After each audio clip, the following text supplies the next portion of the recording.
नमस्कार, रेशूज किचनमध्ये आपल्या सर्वांचे खूप खूप मनापासून स्वागत.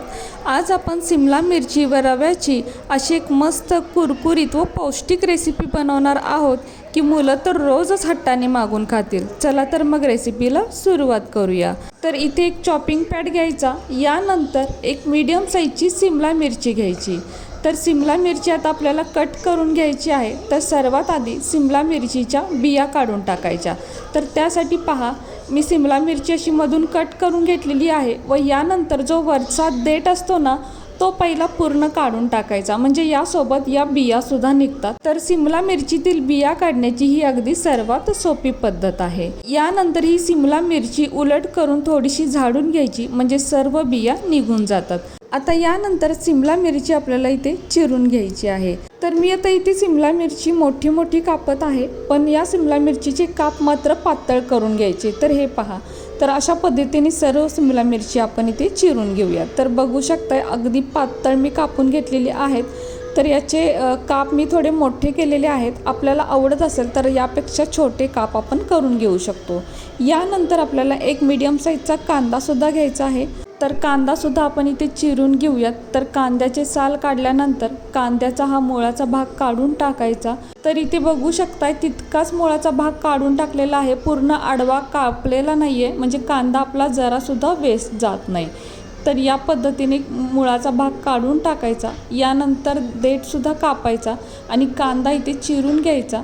तर कांदासुद्धा अगदी आपल्याला पातळच चिरून घ्यायचा आहे, म्हणजे खूप जाड चिरायचा नाही. तर कांद्याचे सुद्धा मी इथे उभेच काप करणार आहे. आपल्या आवडीनुसार आपण कसेही काप याचे करून घेऊ शकतो. यानंतर कांदा आपल्याला अशा पद्धतीने सुट्टा करून घ्यायचा आहे.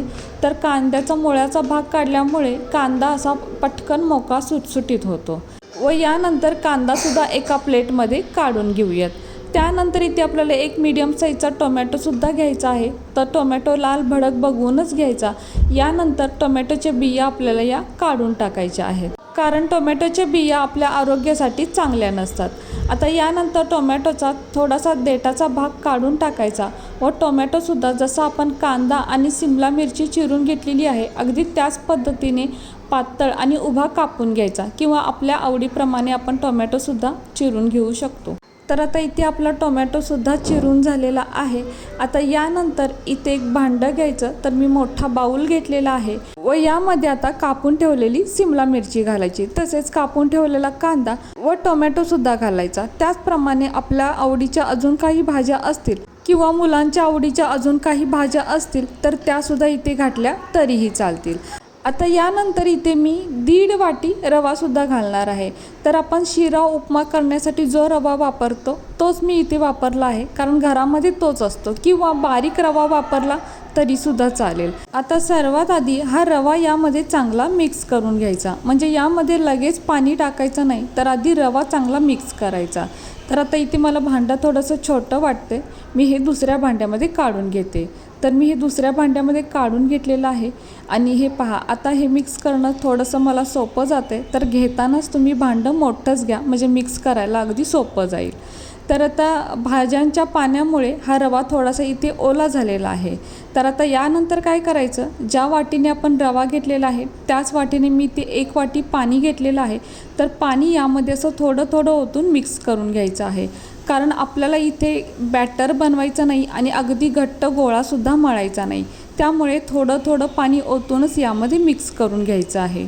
तर हे मिक्स करण्यासाठी आपण हवं तर इथे चमच्याचा सुद्धा वापर करू शकतो, पण हाताने मात्र हे अगदी व्यवस्थित मिक्स होतं, म्हणून मी हातानेच मिक्स करत आहे. तर आता मी इथे पूर्ण 1 वाटी पाणी वापरले, पण मला हे अजून थोडंसं घट्टच वाटतंय. तर मी इथे अजून थोडंसं, म्हणजे जवळजवळ मी ते 1.25 वाटी पाणी वापरलेलं आहे. आणि आता आपण बघू शकताय हे अगदी व्यवस्थित मिश्रण तयार झालेलं आहे. हे ना बॅटर बनलेलं आहे, ना आपण याचा घट्ट असा गोळासुद्धा मळलेला आहे. तर असं मिश्रण आपल्याला बनवून घ्यायचं आहे. तर 1.5 वाटी रवासाठी मला इथे बरोबर 1.25 वाटी पाणी लागलेलं आहे. तर आता रवा चांगला भिजण्यासाठी यावरती एक झाकण ठेवायचं व 5 मिनटासाठी हे असंच बाजूला ठेवून द्यायचं. तर आता एक 5 मिनटं झालेली आहेत आणि आपण हे झाकण काढून पाहूया. तर बघू शकताय हे जे मिश्रण आहे ते थोडंसं फुललेलं आहे, म्हणजे रवा चांगला भिजलेला आहे व पहिल्यापेक्षा हे थोडंसं घट्टसुद्धा झालेलं आहे, पण यामध्ये अजिबात पाणी घालायचं नाही. तर यामध्ये बाकीचे साहित्य घालूया. तर छोटा 1 चमचा जिरेपूड घालायची, त्यानंतर छोटा 1 चमचा धनापूड घालायची, तसेच अर्धा चमचा लाल तिखटसुद्धा घालायचं, सोबतच छोटा अर्धा चमचा गरम मसाला. तर इथे अजून आपण मीठ नाही घातले, तर चवीपुरते म्हणजे छोटा 1 चमचा मीठ घालायचं. व यानंतर आता हे घातलेले सर्व साहित्य यामध्ये चांगलं मिक्स करून घ्यायचं. तर मिक्स करण्यासाठी आपण इथे चमच्याचा वापर करू शकतो, पण हाताने अगदी हे छान एकजीव असं मिक्स होतं आणि अगदी व्यवस्थित मिक्स करता येतं, म्हणून शक्यतो हातानेच हे मिक्स करावं. तसेच इथे हव्या असल्यास हिरव्या मिरच्या कापून घातल्या तरीही चालेल, पण मी इथे लाल तिखट वापरलेलं आहे व शक्यतो लहान मुलं खाणार असतील तर हिरव्या मिरच्यांच्या ऐवजी लाल तिखटच घालावे व आपल्या तिखटाच्या अंदाजाप्रमाणे आपण कमी जास्त करू शकतो. तर आता हे चांगलं मिक्स झालेलं आहे. आता यानंतर गॅसवर एक तवा ठेवायचा. तर मी ते पॅन ठेवलेला आहे. आपण हवं तर चपाती भाकरीचा तवासुद्धा इथे वापरू शकतो. आता सुरुवातीला गॅसची फ्लेम थोडीशी मोठीच ठेवायची व यानंतर यामध्ये थोडंसं तेल टाकायचं.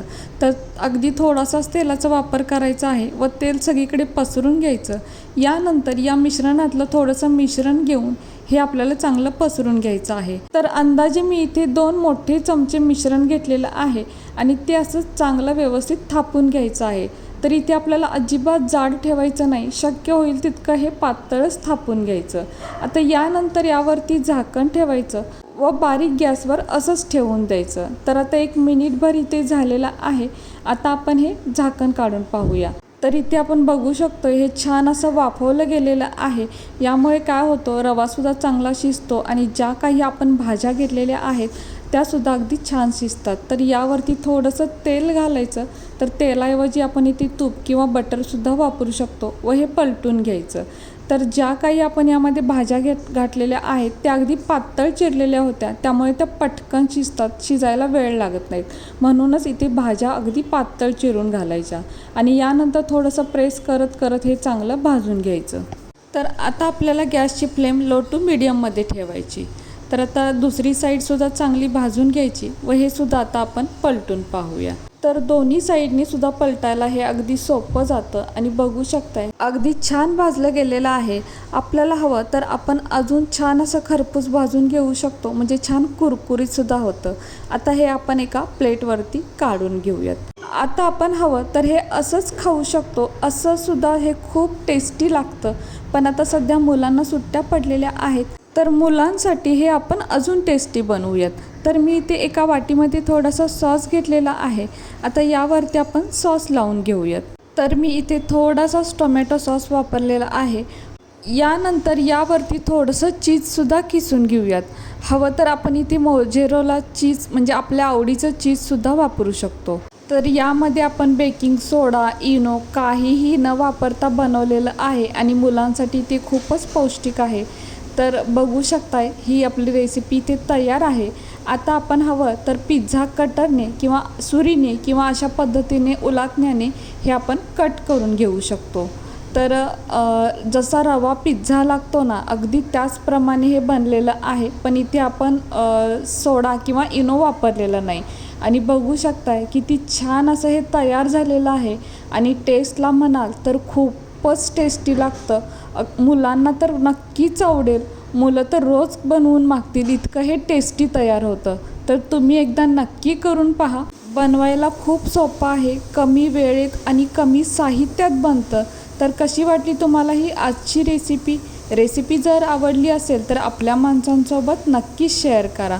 आणि हो, व्हिडिओ जर तुम्हाला आवडला असेल तर प्लीज आपल्या या व्हिडिओला एक लाईक नक्कीच करा. नवीन असाल तर चॅनलला सबस्क्राईब करा, सोबत बेल आयकॉन प्रेस करा, म्हणजेच मी बनवलेल्या अशाच नवनवीन रेसिपी सर्वात आधी तुम्हाला मिळतील. आता पुन्हा भेटू अशाच एका नवीन रेसिपीसोबत.